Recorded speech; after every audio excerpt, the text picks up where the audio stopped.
No. I don't want to read. No, I'm not saying you have to read. I'm saying I had tons of questions. I could read a poet voice. You know that? The poet. And then I went down to the stream. How do you feel about the poet voice? How do I feel? Yeah, about the poet Oh God, voice. no.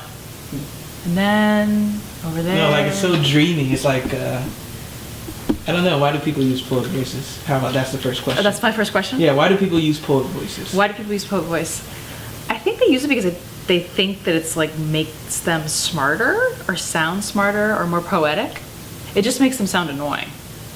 And who do you think invented the poet voice? Keats. I'm sure it was Keats. I don't know. I don't know. Honestly, I think it's a function of graduate programs. You think because everyone has? Well, yeah, you have to read, and people think, oh, I have to, I need to be really serious, and somehow poet voice lends itself to like taking yourself really seriously. Or I don't know, making the poems have more like gravitas. Why do you think? Okay, this is random. Why does poetry so isolate themselves, like MFA programs isolate themselves from rappers? I mean, there's tons of people who write these poetic things. That's a good question. I don't know. I think it's probably a function of snobbery, not really knowing. There was like I think a lot of people in the academy or in MFA programs don't know anything about rap or hip hop, right? Or they don't know anything about the artists. I don't know. That's a good question, and there's no good answer. Yeah, I've always wondered like it shouldn't be that way. I mean, it's also I think there's like a sort of American poetry from my experience, and I'm not a poet, so I can't really speak to what it's like as a poet, but I think it's very serious minded, right? And I think that when you add music and like lyrics and stuff like that, people don't take it seriously. But I had a student at UC Riverside who you could interview. She's amazing. Her name's Precious Muhammad, and she wrote the most amazing essay about a song. I can't remember which song it was, but it was like it was a song and about racism, and it was about song lyrics and about Americans and religion, and it was so great. So I think there's starting to be more conversation around that, but I don't know. Interesting. And so you do, what will you consider yourself, a specialist in nonfiction? Specialist, or yes. Like memoir writing, or I don't know how it works, me coming from a songwriter. Yeah. Well, I don't write songs. Mm-hmm. I like to sing. No, I would say I write nonfiction. I went to school in fiction and poetry, or however you can go to school in writing. I studied fiction and poetry. And then I realized that I was writing really bad stories. And so I thought, maybe I'll switch to nonfiction and tell true stories. And it became really naturally to me. So yeah, I suppose I'm a nonfiction writer. I guess I would consider myself more of a prose writer in general. I long to be a poet, but I'm a terrible poet. I write one poem a year that's like not terrible. But I love poetry, so. So what's your typical writing day? Being having a family, how do you work it all in there? Well, I learned when I became a parent, I would learn how to write in like 10-minute bursts. And when my son was sick, I would write in bed. So now I write in bed in 10-minute bursts. I mean, I tried everything when I was in graduate school. I tried drinking and smoking while writing, which didn't work. I tried like timing myself for 4 hours a day, and like I got a belt, and I would like belt myself into the chair. That didn't work. A belt? A belt. So every time I tried to get up, it would like make me sit down. Wow. I tried that, it didn't work. I tried absolute silence, didn't work. I tried music, didn't work. And what I realized is that sometimes I can sit and do things for big blocks of time, but most of the time when I'm generating new stuff, it's in little bursts. And it works perfect for parenting because I'll have 10 minutes here, I'll 10 minutes there, and then the rest of the time I'm out of my head, which is also nice too, because I'm taking care of someone else. Wow. No one wants to live up here, so it's good to be out of there. Yeah, that's crazy. I'm just trying to process like the belt. Wow. I know. It was like, I mean, I had this like. What color was the belt? It was brown. It was like an old belt that I had. I think it was my dad's. I know. Where did you get the idea from? That is, I haven't heard. I think somebody told me. I think I might have had a teacher who said like, you need to belt yourself into the chair, and I think he was kidding, and I took it literally. I tried everything. Wow. It just didn't like.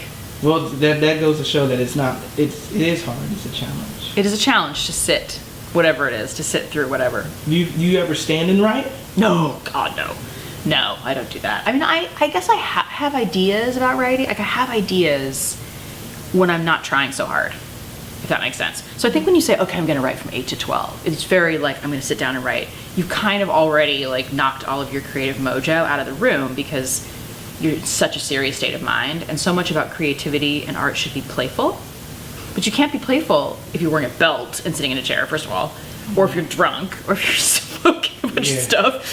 But you can if you are like, you kind of think about it and you move away from it, and then you go do something else, and then you move your body, or you talk on the phone, or you read a book. Like, it has to sort of do its own thing. Mm-hmm. That's what I found. That reminds me, I had Jim Mikowski. She said, like, writing, part of your job as a writer is just living. Yeah. Where you don't, and I think what you're saying is kind of echoing that. In Yeah. the sense that you gotta live in order to write, and not just write. You can't just live in a vacuum. Charles Baxter said that to me once. He said that a lot of his day was spent absorbing experience, and I felt like I took that and kind of ran with it. I love that idea. Just being in the world and, not taking notes in a journal constantly. I mean, I actually do this exercise where I bring in my Jesus journal from my high school years. Jesus journal. It was a Jesus journal. And it was supposed to be all about how Jesus moved, like, was in your life and making changes. Mine, of course, was all like obsessions about like boys or like world problems, like my hair. Like, it was so bad. And I read like one paragraph from that, and it's like one of those like dog whistles. Like, everyone's like, make it stop, make it stop. And I'm like, exactly. This is why I think journals. Wow. Don't keep a journal and try to write down every single thing you think and feel. Like, let your mind sift what's important. Just pay attention. Be present. Change your belief systems. Yeah, I was definitely out of the religious. I was out of the feeling of religion being like a personal, I don't know, compass for me. Like, theology had become something that I like to think about. It was like an intellectual exercise. I think when my son was diagnosed with this like ridiculous illness from medieval times, it's a direct result of anti-Semitism and hatred, and is one of the most brutal physical illnesses. It's just like a devastation. I was just like, I can't get on board with like a God that would create this. And I know that's a false argument, because I can think of all the theological arguments that would come back in defense of even having that argument means that there is a God. I get that. But at the same time, I just felt like my religion or my spirituality shifted, I think, toward being in the world in a way, like, which isn't so different from Christianity, like how to be a good person, meaning like how to be fair, how to be true, how to tell the truth, how to stand in your truth, how to know what you want, how to love. I mean, those are things that I feel like I relearned losing Ronan, but it wasn't yoked to any theological perspective. It was basically just, I don't know. I guess I don't really have an answer to that, because it's not so unlike Christianity. It's just that I don't believe in the central figure of Jesus as someone who died and then, well, I'm not going to go to heaven. I guess heaven was the thing that kind of went away for me. Mm-hmm. So, do you believe in like an afterlife or anything? Or? I'd like to, but I don't really. I mean, I actually did some research for this book that I'm working on, and then I was at some faculty dinner, and I was like kind of bored, and I'm like, oh my gosh, these things sometimes are really painful. And then I met this guy, this physicist, and he studies dark matter, which is basically like the idea of dark matter is that everything that's ever in the world is in the world forever, but just in a different state. Yeah, so it's constantly changing. Yeah, it's not like reincarnation, like it's not like you come back as a dog or like an ant or whatever, but it's basically like particles. Like, we live around dark matter all the time. It's like, so that means that people who have died are sort of present in our, like, landscape, and that I love. That's the kind of afterlife that, like, sort of makes sense to me. And it makes sense in the fact, no matter can be created or destroyed, just change. And then, I don't know if you read the book Caesar's Last Breath. Yeah, a guy, I think Sam Keen wrote, that what's the probability that we were breathing the same air that Caesar breathed when he died. And so basically, he was taking something that was scandalous to talk about kind of like dark matter and how we're all connected in this weird way. And maybe not through reincarnation, but through the change and metamorphosis of time. Which I was thinking, okay, now what do I do with this information? Exactly. I know we're connected. I feel like now doing what? this, like, oh my gosh, is that my dead dog? Yeah, I mean, I don't know. I think what's really interesting about this particular guy that I talked to in terms of dark matter is that he was so jazzed by this idea that, like, no one could really understand it. He was basically like, no one really knows what it is. We can't really disprove it, we can't prove it. And that was kind of cool. Like, it was cool to see a scientist sort of struggling with the fact that there's no, like, concrete empirical evidence to prove his hypothesis. So that's a kind of faith, right? Yeah, because you can't prove it. You can't prove it, you can't see it, So, yeah, I mean, I think there are a lot of really, like, my family is still religious. My parents are still Christian. They would identify as Christian. And I think they do believe. I think my mom even said that to me. She believes she'll see the people that in her life that she lost, she'll see them again. And that doesn't resonate for me, but I think if that is something that you hold true, it's probably really comforting. And who am I to say? I mean, I won't be reporting back, so. Yeah. Well, I guess I'm asking you these things because with your memoir, I was just reading through it. I'm pretty sure I wouldn't call you a death expert, but I'm pretty sure death expert. We experienced it, so I mean, I just know, and I can just speak for myself. My dad was shot twice in the face by an ex-lover or whatever. He survived, but the grief I had that I lost the dad I had before. Yeah. You know what I mean? Because of the bullet holes, the change of mindset. So it's like I lost one person and got another person in replace.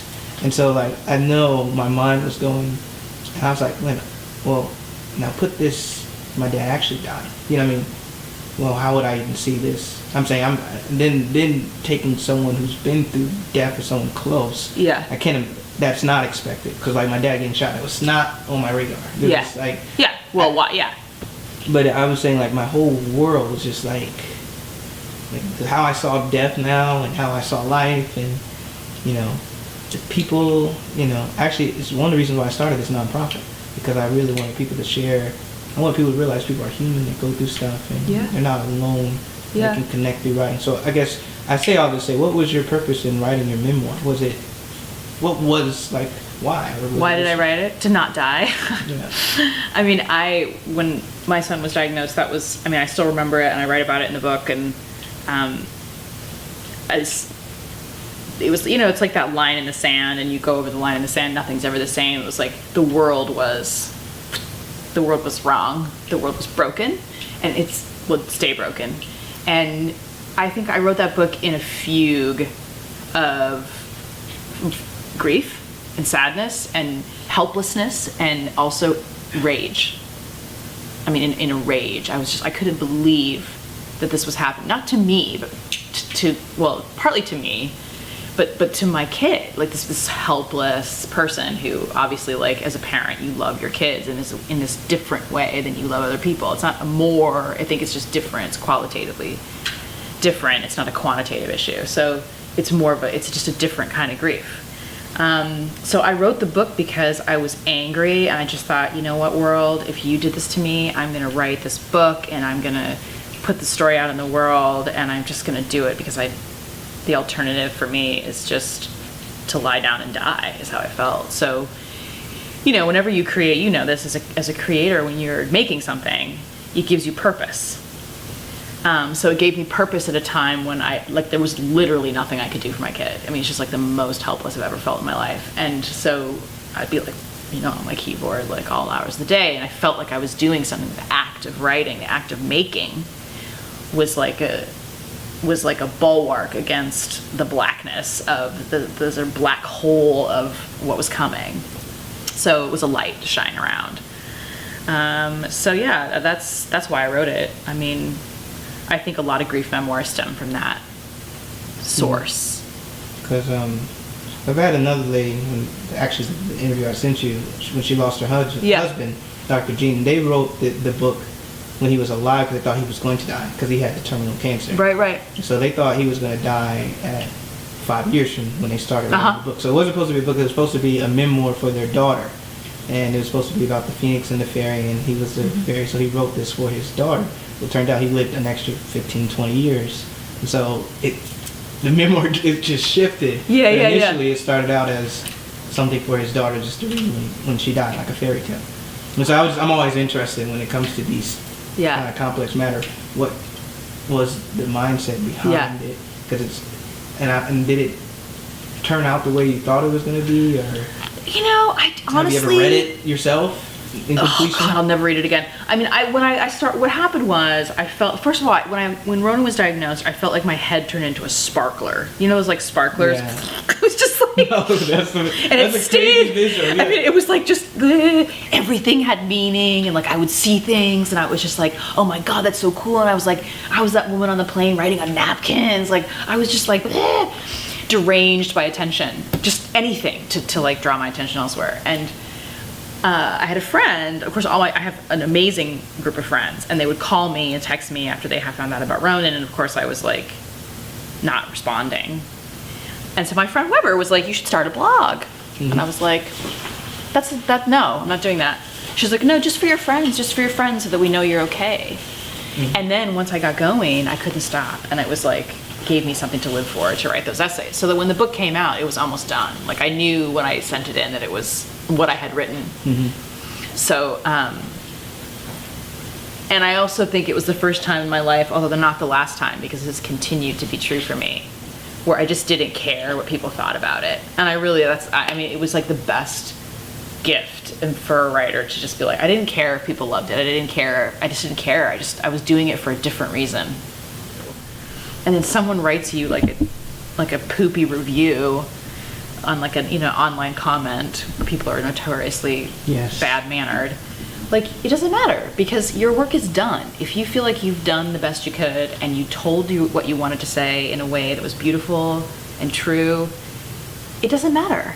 And they're like, what? And I was the same way. And I really just like, I've had plenty of people write me notes saying horrible things, and plenty of hate mail, and bad, Amazon reviewers who say something really awful. And I just think, I just don't read that stuff anymore, because it's just not, my job's done. Whatever happens with the piece now or the book, it's out in the world doing its own thing, and I can do something else, right? So it's a freeing way of looking at making art, is to not be so concerned with how it does, What about not saying this is me, but just sort of somebody listening, the age-old thing, but what about the money part? You gotta be concerned to some content about. Sure, of course. Well, I never went into writing to make money. I mean, before that I was like studying to be a religion professor, so clearly I'm after like the bank. Yeah, I was gonna get it. I feel like one of the things I love about being a writer and a professor, so I've always had a teaching job, and I always will, is that that's having a job, whatever your job might be. It's like a steady income. It's health insurance, which in this country obviously we need. So in that way, it's harder to be an artist in the U.S. than it would be somewhere where you could, go to the hospital if a brick hit your head and not pay like $1 million to get your head fixed. But I do think it depends on how much you want. If you want to be really wealthy, probably becoming a writer is not the way to go about doing it. Although people do. I wish you could say that again. It's true though. I mean, I have students who are like, oh, I really want, like, really eager to get an agent, and they really want a big book deal. And I'm like, listen, a big book deal in the literary world is not life-changing money. Like, it's true. If you're like, it's like making an indie film versus like being in a Transformers movie. Like, do you want to be in the Transformers movie? And if so, then maybe choose a different profession. But if you want to be in movies that are really interesting and sort of enhance our understanding of the world, then you're probably not, the next Brad Pitt. Sorry. But, it just depends on what people want. And success as an artist also, too, especially hard in a capitalist economy or a capitalist society, shouldn't be linked to how much money you make. It should be linked to, like, what what work your work is doing in the world. But that's harder to quantify, and it's not as respected. Yeah. So. I'm glad people need to hear that. So yeah. Glad it's coming from you, not me.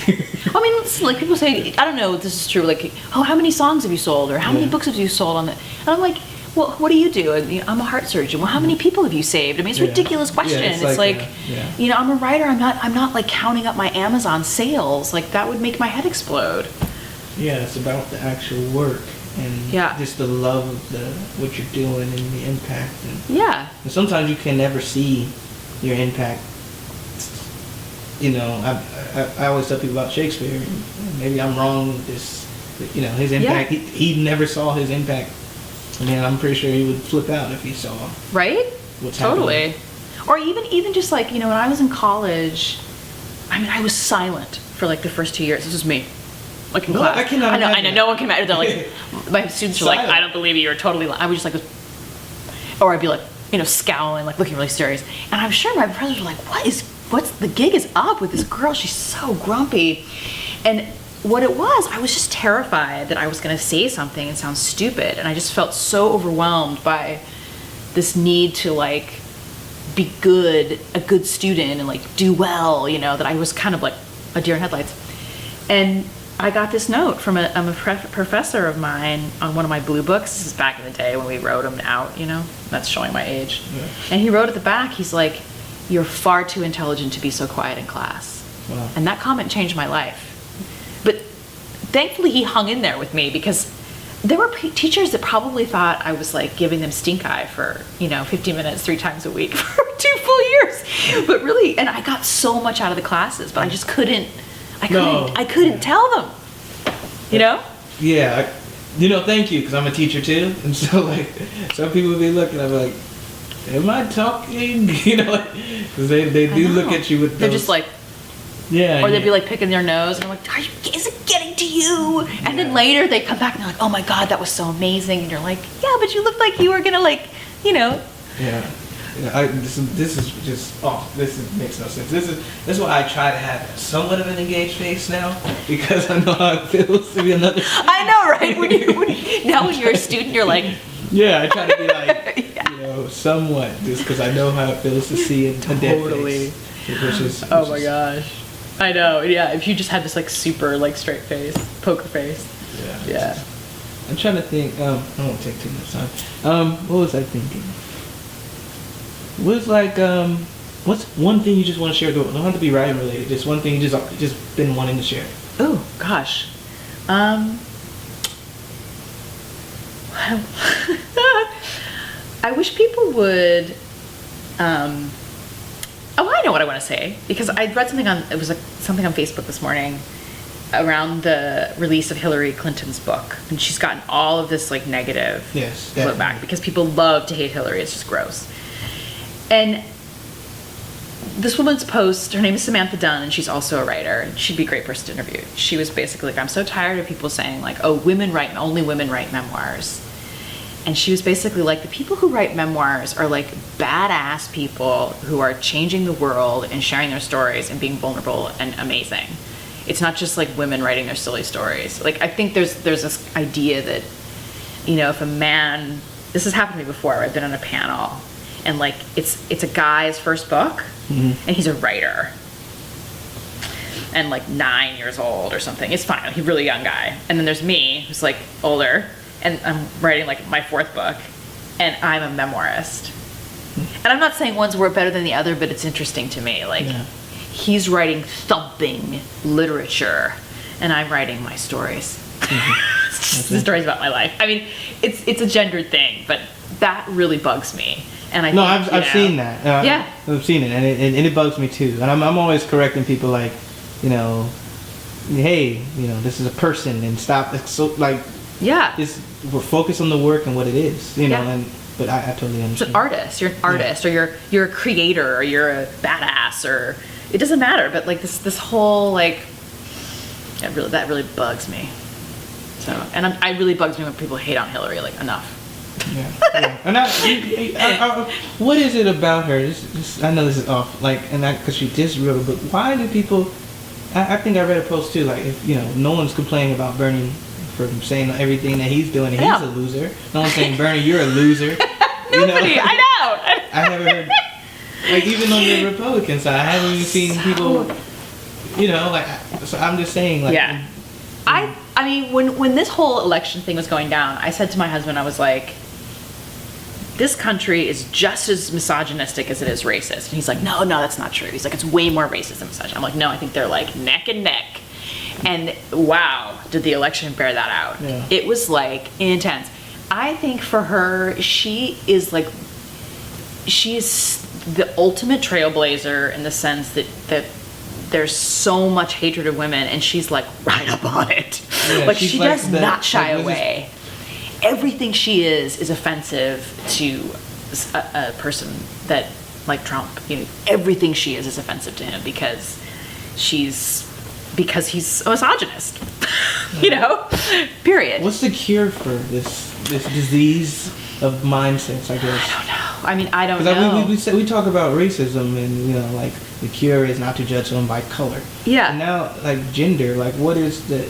I think that's even harder now because with how fluid gender identity is. Yes, that's true. What's the cure for it, I guess? I mean, I guess it's just like we're all human people. We're creatures. We're creatures. Just the way that I don't know. I mean, you're absolutely right. Like with the fluidity of gender and like people who are able now to express things about their identity that 20, 10, 5 years ago would have, ejected them from any kind of acceptance. I mean, I think that's still happening a lot. I think it's through stories. Like, I worked at a place in Boston when I was in grad school. It was like a speakers bureau, and it was for GLBT. At the time, it was just GLBT. It was 1998. And we'd go into these groups. The idea was to train these people to tell the stories of their lives, like I'm a gay man, or I'm transgender, I'm a lesbian, and go into these groups that would normally be very resistant to that. Like we did a lot of like talks in church basements, which was intense, or high schools.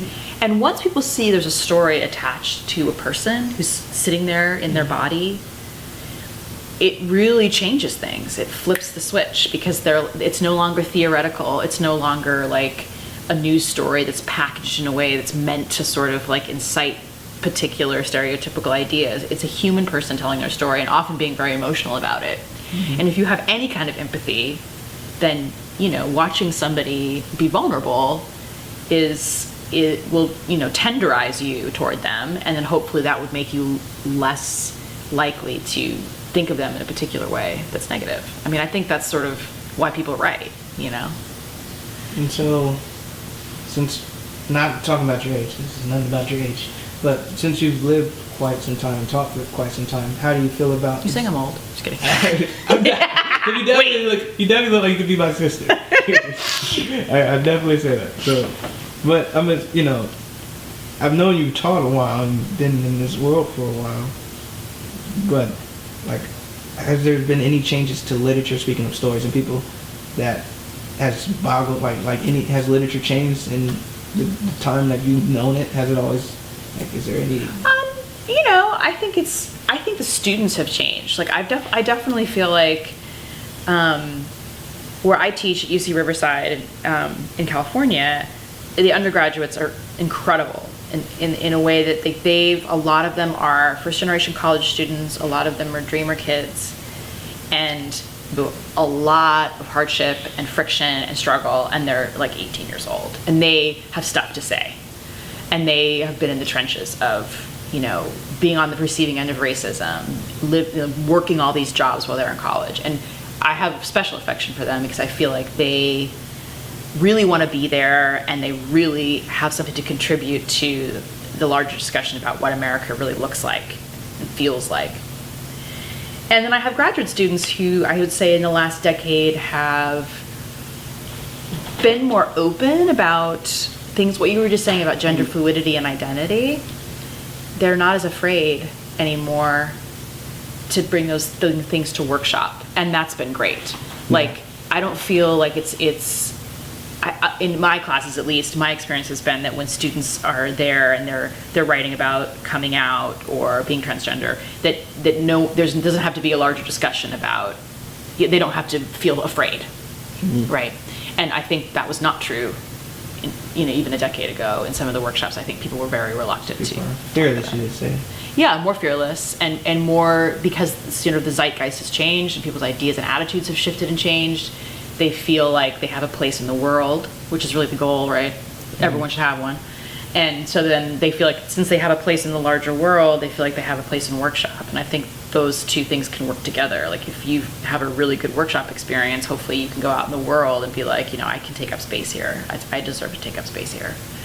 So, I think that's changed literature a lot for the better. I'm a happy person. I think people expect something different. They expect, I don't know what, someone who's a little more serious, sort of. And I am serious. I just don't want to be serious in the world. I'd rather be serious on the page and have a good time in my life. So yeah, I think it's a very different experience I've had that, people say that to me, I thought you would be different, which I don't know what that means, but. Well, have you ever met one of your favorite writers and they weren't what you were supposed to be? Or? Not really. I haven't really. I know so many writers that I read because I'm in the world of I've grown up with a series, writers. I've been doing this a long time, so a lot of the people that I've met and forged relationships with are writers. Mm-hmm. So they're just people to me.